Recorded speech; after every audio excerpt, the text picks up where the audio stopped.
श्रीमद् भगवद गीता के अलग अलग अध्यायों से क्या सीखा जा सकता है, एक नई सीरीज हम आगे बढ़ते हुए पहुंच चुके हैं त्रयोदश अध्याय यानी कि चैप्टर 13 में। मेरा नाम है आरजे कार्तिक और जो कुछ मैं आप तक गीता सार में पहुंचा पा रहा हूं ये सब मैंने पढ़ा है, चिंतन किया है श्रीमद् भगवद गीता की यथार्थ व्याख्या यथार्थ गीता में, जिससे परमहंस स्वामी श्री अड़गड़ानंद जी महाराज जी ने लिखा है।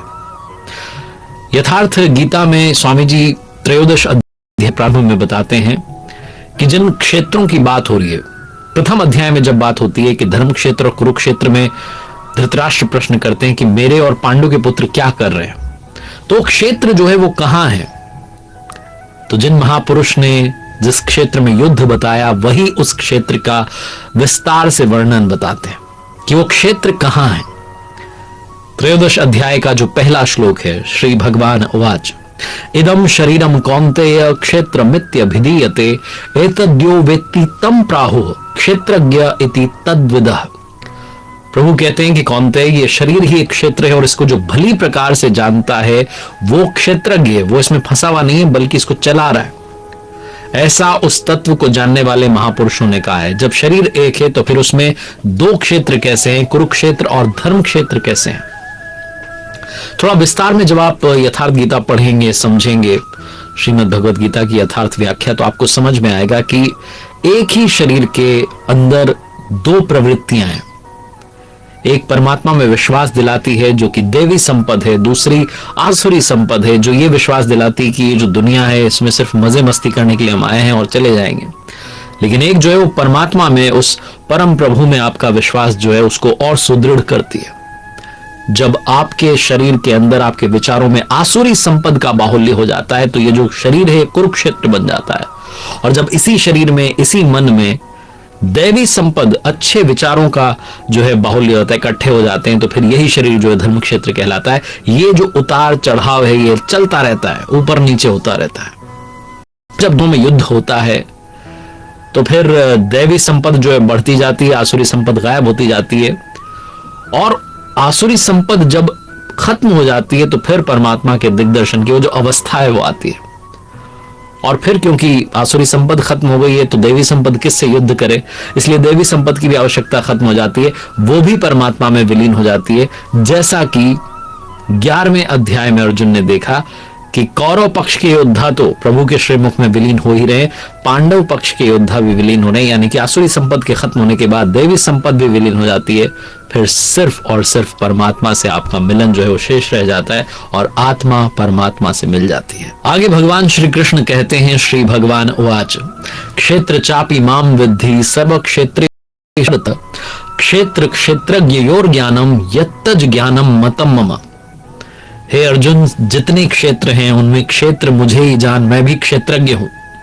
जो इस क्षेत्र को जानता है वो क्षेत्रज्ञ होता है, ऐसा उसे साक्षात जानने वाले महापुरुष कहते हैं। और भगवान श्री कृष्ण जो है वो कहते हैं कि मैं भी क्षेत्रज्ञ हूं। जो प्रकृति को, पुरुष को तत्व से जान लेता है वो ज्ञानी कहलाता है। उसके पास वो ज्ञान होता है जिसे साक्षात्कार के साथ वो जानकारी मिल जाती है। सिर्फ बहस करने का नाम ज्ञान नहीं है, जब आप दर्शन कर लेते हैं वो वास्तविक ज्ञान है। वो क्षेत्र जैसा है, जिन विकारों वाला है, जिन कारणों से है, और क्षेत्र की जो प्रभाव वाला है, वो सब इस त्रयोदश अध्याय में भगवान श्री कृष्ण अपने सखा, अपने शिष्य अर्जुन को समझाते हैं। क्षेत्र किसी कारण से हुआ है, क्षेत्रज्ञ जो है वो सिर्फ प्रभाव वाला है। वो कहते हैं कि सिर्फ मैं ही नहीं कह रहा हूं, ऐसा ऋषि मुनियों ने भी कहा है। और ये शरीर जो हमें दिखाई दे रहा है क्या इतना सा है या और भी कुछ है, इस पर कहते हैं श्री भगवान उवाच महाभूतान्य अहंकारो बुद्धिर्व्यक्तमेव च इंद्रियाणि दशेकम च पंचचेंद्रिय गोचरा। कहते हैं प्रभु की पंच महाभूत यानी कि क्षिति, जल, पावक, गगन और समीर, अहंकार, बुद्धि और चित्त। यहां चित्त का नाम नहीं लेकर के उन्होंने कहा परा प्रकृति। और परा प्रकृति जो है इसके साथ वो कहते हैं 10 इंद्रियां, आंख, कान, नाक, त्वचा, जिह्वा, वाक, हाथ, पैर, उपस्थ और गुदा, एक मन और 5 इंद्रियों के विषय रूप, रस, गंध, शब्द और स्पर्श, ये सब भी शरीर है। और आगे कहते हैं इच्छा, द्वेष, सुखम, दुखम, संघातश्चेतना, धृति एतद क्षेत्रम समासेन सविकार मुदाहृतम। भगवान कहते हैं कि इच्छा, द्वेष, सुख, दुख और इन सब का जो ग्रुप है, इन सब का समूह है, वो देह का ये जो पिंड है, चेतना और धैर्य, ये सब जो है क्षेत्र हैं, विकारों सहित इनको बहुत संक्षेप में उन्होंने बताया।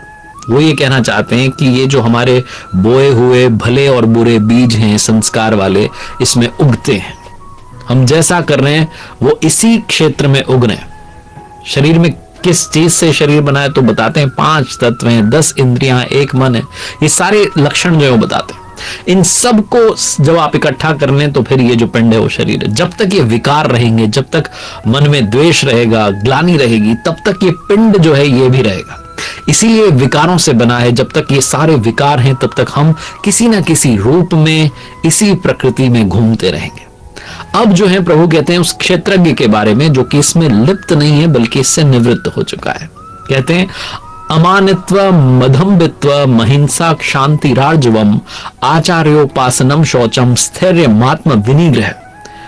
उसके लक्षण बताते हैं क्षेत्रज्ञ कि कैसा होता है। उसमें मान अपमान का अभाव होता है, दंभाचरण नहीं होता, दंभी नहीं होता, घमंडी नहीं होता, अहिंसा यानी कि ना तो